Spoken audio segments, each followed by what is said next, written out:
జమ్మూలో ఈ రోజు భారతదేశంపై పాకిస్తాన్ దాడి చేసింది. విమానాశ్రయం సమీపంలో పేలుళ్ల శబ్దాలు వినిపించాయి. జమ్మూ విమానాశ్రయాన్ని లక్ష్యంగా చేసుకునేందుకు పాకిస్తాన్ ప్రయత్నిస్తోంది. దీని తర్వాత ఎయిర్ సైరన్లు మోగాయి.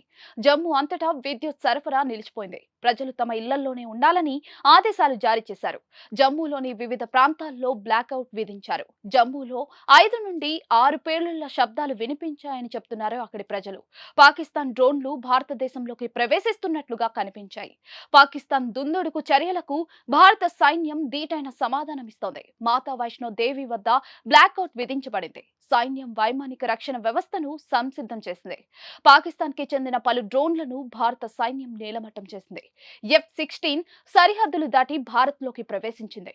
పఠాన్కోట్ ఎయిర్ బేస్ పై దాడికి యత్నించింది. F-16 యుద్ధ విమానాన్ని ఇండియన్ ఎయిర్ ఫోర్స్ కూల్చేసింది. 3 ఏళ్ల క్రితం ఇదే విమానాన్ని కూల్చేసిన భారత్ తాజాగా మరో విమానం నేలమట్టం చేసింది.